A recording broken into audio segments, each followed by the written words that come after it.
নমস্কার বন্ধুরা, welcome back to my channel. আজ আমি আপনাদের সাথে শেয়ার করব টমেটো আর আলু দিয়ে টক ডাল তরকারি রেসিপি। আশা করছি আজকের এই রেসিপিটি আপনাদের অনেক ভালো লাগবে। ভিডিওটি ভালো লাগলে লাইক, কমেন্ট এবং শেয়ার করতে ভুলবেন না। আর আমার এই চ্যানেলে নতুন হয়ে থাকলে চ্যানেলটি সাবস্ক্রাইব করে পাশে থাকা বেল আইকনটি বাজিয়ে দিন, যাতে পরবর্তী ভিডিওর নোটিফিকেশান সবার আগে আপনার কাছে যায়। আমার এই চ্যানেলটি সাবস্ক্রাইব করে আমার এই ছোট্ট চ্যানেলটির পাশেই থাকার অনুরোধ রইল। তাহলে চলুন বন্ধুরা, দেরি না করে ঝটপট ভিডিওটি শুরু করা যাক। রেসিপিটি রান্না করার জন্য সর্বপ্রথম কি করতে হবে তা আপনাদের দেখিয়ে দিচ্ছি। দেখতেই পাচ্ছেন বন্ধুরা, আমি কিন্তু কিছু আলু আর কাঁচা মরিচ পাতিলে করে সিদ্ধ দিয়েছিলাম কিছু আগে। নতুন আলু সিদ্ধ হতে বেশি টাইম লাগে না, আলুগুলো সিদ্ধ হয়ে গিয়েছে। আমি নামিয়ে আলুগুলো খুবই ভালোভাবে ছিলে নিয়েছি এবং সবগুলো আলুই আধা ভাঙা করে ছেনে নিয়েছি, দেখতেই পাচ্ছেন বন্ধুরা। আর কাঁচা মরিচগুলোও কিন্তু আমি হাত দিয়েই খুবই ভালোভাবে ডলে নিয়েছি। আর নিয়েছি দুটো পাকা টমেটো, একেবারে চিকন চিকন করে খুবই ভালোভাবে কেটে নিয়েছি। টমেটোগুলো কেটে নেওয়ার আগেই কিন্তু খুবই ভালোভাবে পরিষ্কার করে ধুয়ে নিতে হবে বন্ধুরা, তারপরে কেটে নিতে হবে। টমেটোগুলো যদি কেটে নেওয়ার পরে ধুয়ে নেন তাহলে বিচিগুলো সব বের হয়ে যাবে, তখন আর খাইতে ভালো লাগবে না। যেহেতু এটা টক তরকারি, তাই বিচিগুলো অবশ্যই রাখতে হবে টমেটোর মাঝে। তরকারিটি ফোড়ন দেওয়ার জন্য আমি এখানে কি নিয়েছি তা আপনাদের দেখিয়ে দিচ্ছি। দেখতেই পাচ্ছেন বন্ধুরা, আমি এখানে নিয়েছি দুই রকমের শসা, একটি হলো কালো সরিষা আর একটি হলো হলুদ সরিষা, শুকনো মরিচ আর তেজপাতা। এখন রান্না করার জন্য চুলায় একটি কড়াই বসিয়ে তাতে দিয়ে দিলাম কিছুটা সাদা তেল। এখন এর মধ্যে আমি দিয়ে দেব শুকনো মরিচ আর তেজপাতা। এখন খুবই ভালোভাবে এই শুকনো মরিচ আর তেজপাতাটা খুবই ভালোভাবে ভেজে নিতে থাকবো। টক তরকারি রান্না করার সময় তেল গরম হওয়ার আগেই কিন্তু শুকনো মরিচ আর তেজপাতাটা দিতে হবে, যাতে তেল গরম হতে হতে শুকনো মরিচ আর তেজপাতাটা খুবই ভালোভাবে ভাজা হয়ে যায়। কারণ যদি তেল বেশি গরম হয়ে যায় তাহলে কিন্তু সরিষাগুলো দেওয়ার সাথে পুড়ে যাবে, তাই অবশ্যই খুবই হালকা হালকা করে তেলগুলো গরম করে নিয়ে তারপরে সরিষা ছেড়ে দিতে হবে। তো তেল গরম হওয়ার পর আমি সরিষাগুলো দিয়ে, সরিষা ফুটে যাওয়ার সাথে সাথে কিন্তু এর মধ্যে আমি টমেটোগুলো দিয়ে দিয়েছি। এখন খুবই ভালোভাবে নাড়াচাড়া করছি। টমেটোগুলো দেখুন বন্ধুরা, এতটা পরিমাণে ভালো দেওয়ার সাথেই কিন্তু গলে যাচ্ছে। আর এই টক তরকারিতে কিন্তু টমেটো গলে যাওয়াই বেশি ভালো। তো আমি টমেটোগুলো 2 মিনিটের মতো ভালো করে ভাজা ভাজা করে নিয়ে এর মধ্যে কিন্তু ভেঙে রাখা আলুগুলো দিয়ে দিয়েছি। তারপরে এর মধ্যে দিয়ে দিলাম ডলে রাখা কাঁচা মরিচ।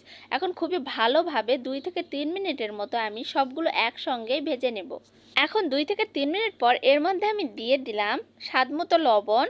তারপরে আবারও খুবই ভালোভাবে নাড়াচাড়া করে দিয়ে এর মধ্যে দিয়ে দিব পরিমাণ মতো হলুদ গুঁড়ো দিয়ে দেওয়া হয়ে গেলে আমি আবারও পুনরায় 2 থেকে 3 মিনিটের মতো ভালোভাবে নাড়াচাড়া করে এগুলো ভাজা ভাজা করে নিতে থাকবো। দেখতেই পাচ্ছেন বন্ধুরা, টমেটোগুলো কিন্তু একেবারে গলে গলে গিয়েছে। এখন আমি এর মধ্যে দিয়ে দেবো কষিয়ে নেওয়ার জন্য অল্প একটুখানি জল।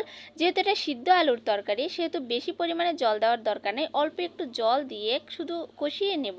বন্ধুরা, আমি কিন্তু এই টমেটো আলু দিয়ে নিরামিষ টক তরকারির রেসিপি আপনাদের কাছে শেয়ার করছি। আপনারা যদি চান তাহলে এর মধ্যে কিন্তু ছোট গুঁড়া মাছ আছে, সেগুলো দিয়ে ওই টক তরকারিটি রান্না করে খাইতে পারেন।